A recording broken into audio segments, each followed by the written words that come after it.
I want to bring in a guy who knows what he's talking about here. And I had to go all the way to Dublin, Ireland to find him.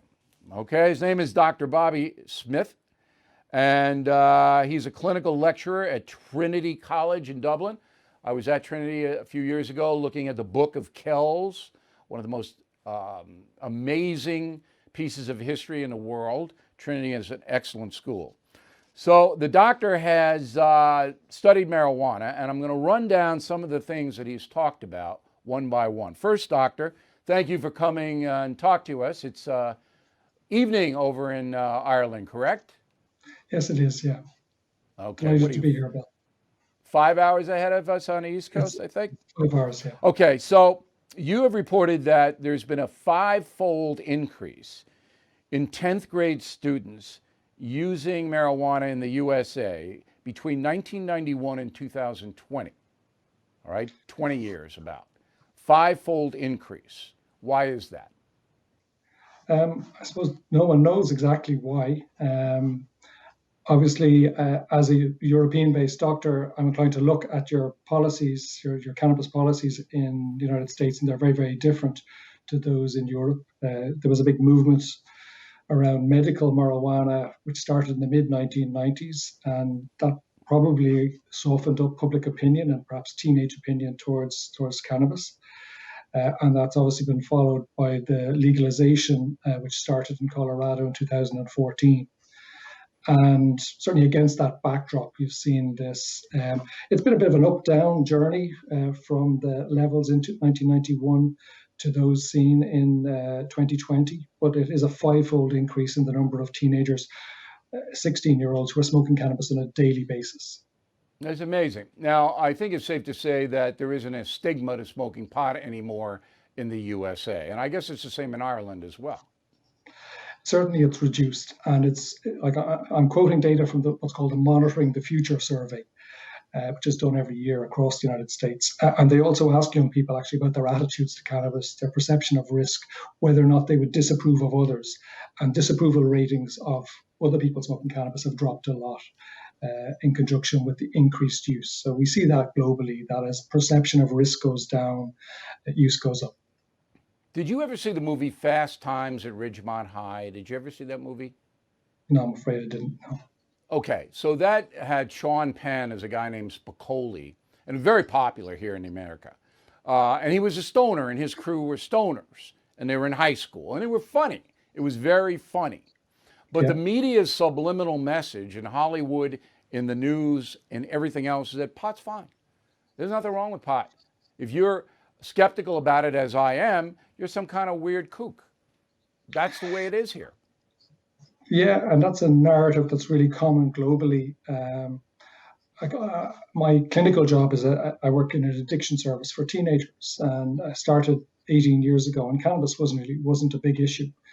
Our concern back then were opiates, but cannabis now accounts for probably 70% of my work.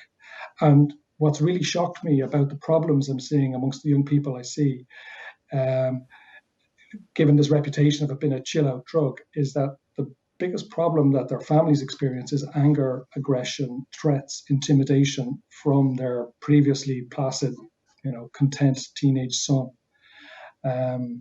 So that sort of mood instability and aggressive side of cannabis that we see in our clinical work, it has sort of blindsided me based on my expectations that I maybe had 15 years ago or so.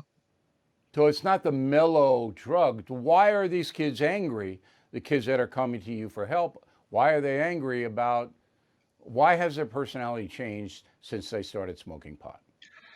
I suppose the kids who are seeing me because they've lost control of their relationship with this drug. They're addicted to it. So some will be cycling in and out of withdrawals. We used to think cannabis caused withdrawals. We now know it can and does.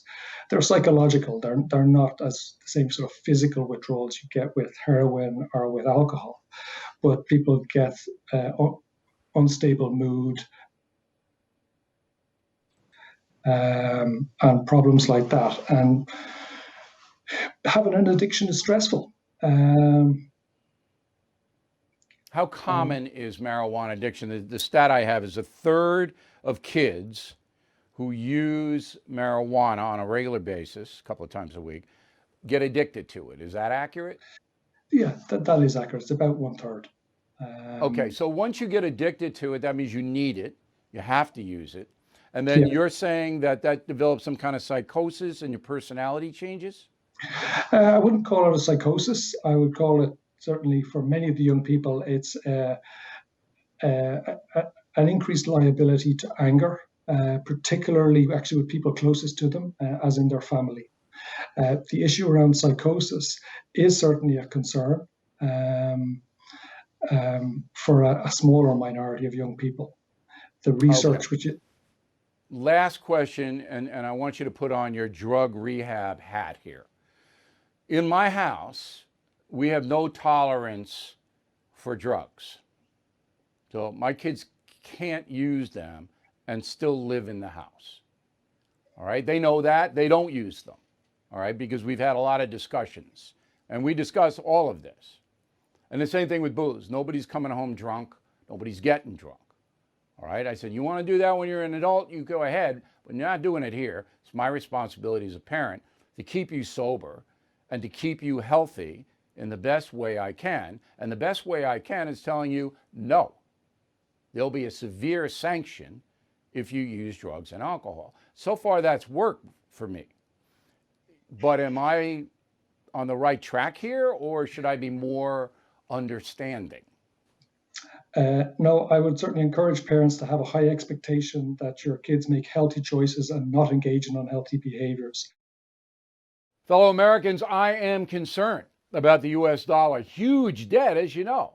Will it stay as the world's reserve currency? That's why now more than ever, I recommend you diversify with gold and silver. And the only company I recommend, and have for years, is American Hartford Gold. I trust them. I've personally done business with them. They sell physical gold and silver delivered right to your door or put inside your IRA. And they make it very easy. So call them right now. Make sure you tell them Bill O'Reilly sent you, and they will give you up to $2,500 of free silver on your first order. Since I have been recommending American Hartford Gold, gold shot up more than 40%. Silver, more than 60%. So don't wait. Call them now. 866-501-5201. 866-501-5201. Or text Bill to 65532. Again, that's 866-501-5201. Or text Bill to 65532. Bill O'Reilly here. Thank you for watching this video, and make sure you subscribe to the First TV YouTube page.